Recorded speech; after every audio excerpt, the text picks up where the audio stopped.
Doobies and movies. Hello. It's number 33, and it's time to go into the last two episodes of the Promised Neverland season 2. Two episodes, right? Okay. Episode 3 and episode 4. So Joel's with me today, and no Kieran this week, but I'm sure he'll be with us next time. We've got two very different episodes, so let's break it down. Episode 3, where was I? Yeah, episode 3. So episode 3 was a much slowed down transition episode, really. All of my knowledge that really happened was other than them finding the house and getting the call at the end from William Minerva, it was just that reveal that Sonju was a bit more duplicitous than he appeared to be. That's true. Yeah. I did forget about that. Wasn't Sonju kind of the one that wanted to save, and the girl was actually wanted to just eat them? She was kind of... The girl was actually saying they should have maybe got the bounty. Oh, the bounty, yeah. And Sonju was saying, like, well, if they go back into the wild, then we can hunt them. If there's more humans in the wild, we can hunt. So apparently, according to religion, it's the way you consume the humans that's for or against the religion, not just consuming them entirely. If they're hunted, it's kind of like how some people see things in our reality with eating animals. Yeah, I mean, that's how I see it, eating animals, you know? So I'm on Sonju's side here. I'm backing up Sonju. All right, well, in this case, you're getting hunted like a little bitch, but but yeah, so, okay, other than that kind of reveal with Sonju, which, again, is just another reminder that the show is always going to lead you down some roads that are kind of trickery and playing with you, and it's always going to have another trick up its sleeve. It's just reminding you, like, don't trust us. We might appear this Sonju guy to be very nice. The stuff that Sonju told us the episode before to do with it being like 1,000 years and the separate worlds and stuff, it's like it's pulled that into question a little bit more, you know? Definitely. And then other than that, it was just like bonding for the kids, trying to remind them.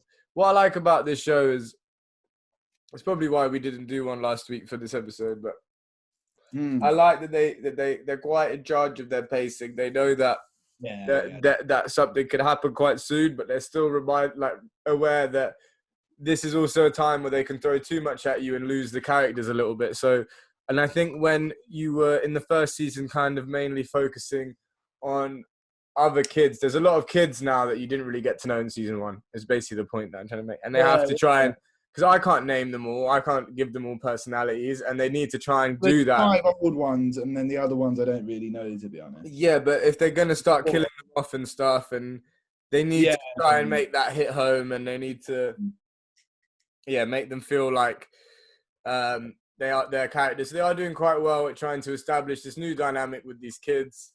And overall, for the first 3 episodes, things don't really go that badly for them.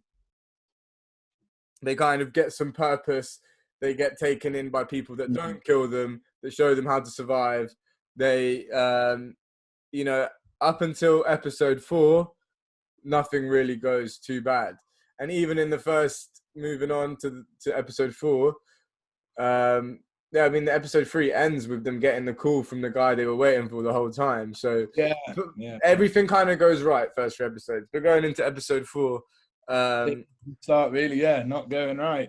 Well, so let's remember this structure. They're having fun again. We see them all having fun, having the bath and stuff in the flat again, showing them just kind of enjoy being kids, because they are kids. Is that when they go hunting and they hunt the slugs? Yeah, that was this episode, wasn't it? And they had the big dinner and they're all trying it, and so what was that I was trying to get to was the call from William Minerva, which was like a already recorded pre-recorded message. Yeah. So what was? Do you remember what his message was? He was like, "You can stay here as long as you like. Well done for finding the place." I think he just gave him some information about the world. Yeah, I don't think it was anything that significant. Apparently, he said that he was a demon that grew tired of. Yeah, I mean that's what it says here. Oh, what? I thought he was a human. I thought it said he was a human that grew tired of. Oh, maybe. Maybe I'm maybe I'm wrong. But yeah, that's interesting. But so obviously it all comes down as they're coming in of like talking their plans in the bedroom, and then their soldiers start powering up sent from the farm, or we're assuming sent from the farm to Well, try and surely bring he them was back. sent by the demons because the demons know where they were going because Ray inscribed it on the tree. Oh, what, you think the demons sent the soldiers? Surely, I mean, the demons knew where they were going because Ray inscribed it on the tree, right? But why So would they have human soldiers on their side? That's a good question, but I think it makes. that was my question. That was my precise question. Oh, I thought it was the demons that had sent humans and they were collecting it. So my main concept was that they were sent from the farm, which is why the big demon comes and just piles them up, because they're all just a bunch of humans gone into the demon's area, and then that giant demon comes and starts basically killing all the soldiers, doesn't he? Yeah, that was sick. That was so sick. So my perception was they were coming from the farm, but I don't know. But yeah, no, the big demon was so sick. It was really them starting to go into really what is going on there. Like, you hadn't seen a full-on demon that size, that much fully in battle. Yeah, it's nice knowing you got big fire. I mean, I don't know if that's a demon or another type of creature or what that is. That's true. It could just be some monster of some sort. Yeah, because the demons all have the same kind of face, don't they? There's like it looks like a mask that they all wear. Well, I just thought it was kind of a big monster, but it could be a big demon. I don't know. Maybe those are the monsters that eat the humans, and the demons are a bit more like political. Maybe there's just more than just demons and humans. I don't know. Yeah, who knows? But very, very sick, very sick. The other stuff was the grandma and the deal with the mum that she made with those scary looking demons. Right, yeah. That she was going to go get the kids and bring them back, right? Mm-hmm. Yeah. And they said that she can escape to the human world, and there was another condition which we don't know because we don't know what they said. But the assumption is that it's to take Ray and raise him as her child. Yeah.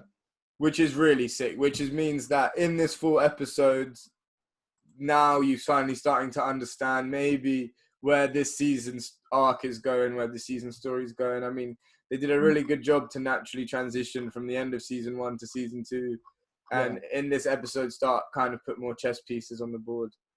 Totally. They've also, there was something else with the pen as well. I think they got more information with the pen because they typed in that code, didn't they? And gave them a map to somewhere new. So they do have that. I think that's their direction going forward. Okay, well, yeah, that's all sick, to be honest. Oh yeah, that was the thing. The grandma, we didn't really touch on the significance of the grandma, and obviously you think there's just one grandma. I think there's one. I think she's Donny Boy. I think there's a bunch of mums and there's grandma, and she's. Wouldn't it make sense if there were a few grandmas though? Because even a human being's got more than one grandma. I just thought it was my conjecture was that she is Donny Boy and there's one grandma, but who knows? Fair play. Or they could not. But yeah, still guessing, still enjoying it, still a lot more interesting things to come. Is there anything else we haven't? I think that's kind of most of the main things, to be honest. There may be a few little bits of bobs. Just all the sick action in that last episode, and that last episode really being one of the easily the best episode of the season, but one of the best episodes of the show because it just took us a decent step further, and I don't think we will get those slow down episodes like we got in episode 3 now. I think it should be pretty hard on each week. Yeah, definitely. But it was really nice to have that. And that's the thing about the show as well. Like, it is sweet. Like, it's not like something like, I don't know, like, I don't know. Just like a lot of other anime is like Full Metal Alchemist or Demon Slayer or something where it is like action based and it is like because as much as Promised Neverland is a dark show, like it is sweet as well, and it's got to have those moments where it really brings it back to like a bunch of kids just, you know, who are just very sweet kids and who love each other and who are this family, and it's got to have those moments that really make you. Well, that's what I was thinking when I was watching it, was that it's a show that's very easy to root for your protagonists because they're just innocent children thrown into a very fucked up situation and just trying to do their best to get out of it and live a normal life. So everything about that is very easy to back. It's very just like quite a pure kind of thing in that regard. There's no moral ambiguity in that sense. There is in the show, but there's no moral ambiguity in terms of following these children. No, very true. And even in the way Norman and Ray and all these people, the sacrifices they've done. Ray set himself on fire. Norman sacrificing himself. They're good children as well that want to save other children, and it gives the show this kind of, like you say, sweet center, like nougat in the middle of all of the madness that makes you want to keep coming back, and makes you root for the children, and makes you actually worried about their safety, which is I think it's the winner. Is probably the same in the manga, and it's the thing that they've definitely nailed. But what would you give then rating for the 3rd and 4th episode? I don't know. It's really hard to say because again, it's like they're not really putting a foot wrong still, to be honest. Maybe a 9. I don't know. I think the whole show is just a 10 for me, to be honest. So, but I guess so certainly the 3rd episode was a bit slower. So what did you end up with? 9 or a 10? No, I don't know. For both. You're not giving me a rating for 3. 9 for episode 3 and 9.5 for episode 4. That's fairly arbitrary. I give episode 3 a 7, not because I'm knocking it, just because nothing really happened. Yeah, nothing really. And I give episode 4 a 9 because it was near enough perfect. But yeah, keep smoking doobies, keep watching movies, check out the website Unscripted, unadulterated. Unadulteratedreviews.co.uk. Fuck me. Unscripted, unadulterated. Yeah. Like and subscribe to the page. Love and vibe every day. We got obviously more WandaVision, Neverland, Attack on Titan to do. I might start moving my reviews onto Doobies and Movies because I don't like writing. I prefer talking. So we'll see if that happens. But in the meantime, keep smoking those doobies and keep watching those movies. Thank you for joining us.